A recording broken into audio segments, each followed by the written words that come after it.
ત્યારે હાલમાં આવી મોટી ખબર, વડોદરા જિલ્લામાં ચાંદીપુરા વાયરસ ધરાવતા વધુ 6 બાળકોના રિપોર્ટો પોઝિટિવ આવ્યા છે। આ સાથે વધુ 2 શંકાસ્પદ બાળ દર્દી સહિત કુલ 8 બાળ દર્દી હાલ સારવાર હેઠળ છે। સયાજી હોસ્પિટલમાં દાખલ છે, જે પૈકીના 4 બાળકોની હાલત ગંભીર હોવાથી આઈસીયુમાં છે, જ્યારે અન્ય 4 બાળકને વોર્ડમાં સારવાર થઈ રહી છે।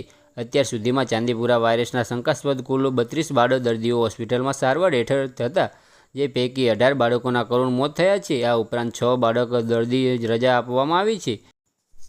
બાળકો કુપોષિત હોય તો તેને રોગ પ્રતિક્રિયામાં શક્તિ પ્રમાણમાં ઓછી હોય છે।